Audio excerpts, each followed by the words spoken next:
Free speech stretch. Oh, gross. Okay, D3, are you ready? Yes, I am. Awesome. Thank you.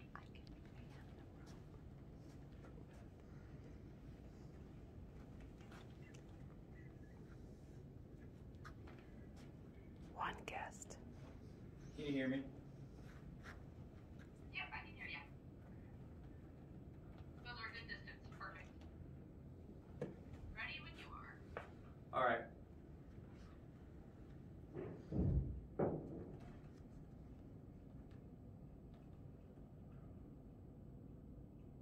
Lit, squad, fam, gnarly, tubular. These are the words that make you reminisce about simpler times or look at that little red button on your screen and find it really appealing to press. Language has been a form of communication for everyone all around the world. But some people take a look at the average English language, get a marker, and do unspeakable things to it. Slang terms. Slang is actually short language, so slang is slang for slang. Today we're going to be looking at the weird sides of slang. To begin, we'll look at our boy Willie Shakespeare. Then we will blare our trumpet music down to the 1920s and 30s. And finally, we're going to ride our skateboards down to the 80s, 90s, and modern 2000s. Let's start with our boy William Shakespeare. Bill Shakespeare. Anyone who has gone through school or is going through school has met our boy Willie Shakespeare at one point in time. For years, we had to read it in act Shakespearean dialect. It was pretty wacky, yo. That's the wrong era of slang. Moving on, Shakespeare liked to just take words like over and just get rid of one letter, like ower. See, when Shakespeare does it, it's art. But when I do it, I get a failing grade on the spelling test and I have a bad grade for the rest of the semester. Double standards. Even if I wanted to tell my friend, yo, I don't like you anymore, I have to say, I desire we be better strangers. Even being broken up sounds poetic. Puts a tear to my eye. Even if I wanted to just say, yo, I'm going to the store, you want me to pick you up anything? The adult Dr. Seuss says that I have to say, yo, thee wanteth aught from the steward? Needless to say, Shakespearean language was a bit out of the ordinary. Out of the ordinary. How about we just blare our trumpet music down to the 1920s and the 1930s. The 20s and 30s was a very influential time. From the stock market crash to the Dust Bowl to even my glorious fashion sense. Instead of just taking out one letter of a word like a weirdo, the cats in the era like to take two words that don't come together and make it as a word that still doesn't really come together. For instance, if I was a 1920s slang term, I would be a dewdropper, an unemployed man who sleeps all day. See, there's nothing to do with dew, there's nothing to do with me, you know, dropping anything. But put it together and ta-da, 20s era slang.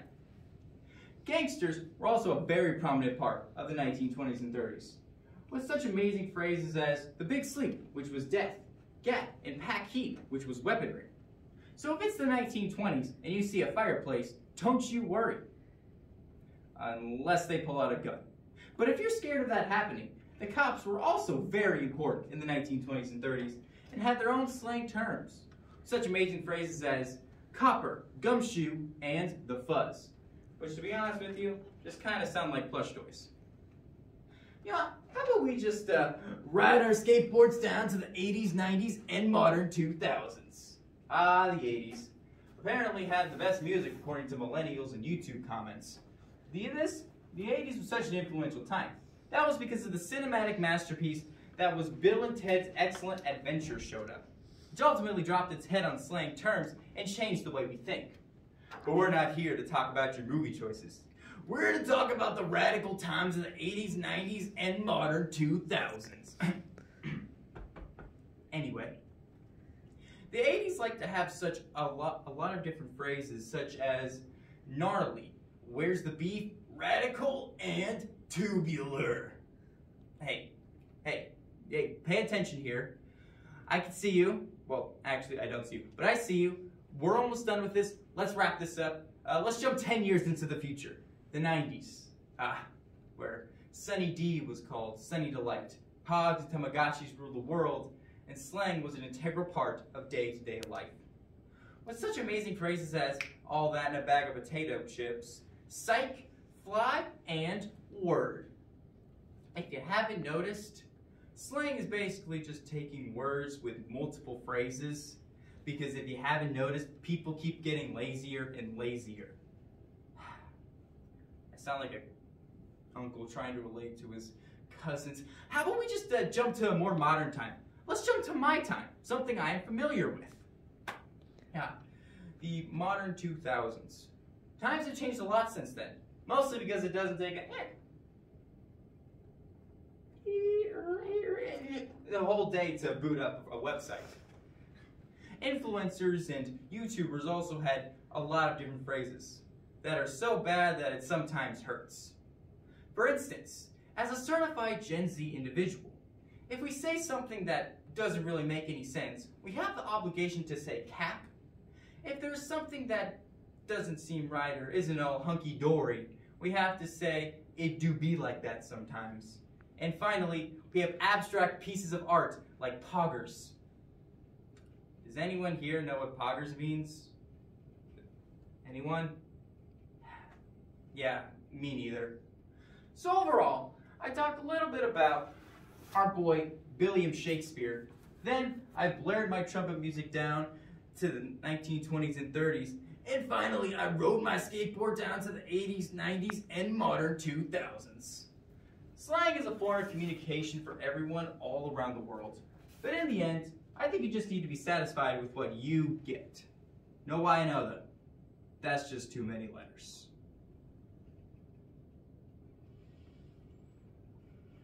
Nice job. Your turn was 6. All right. Maybe excused? You bet. Thank you.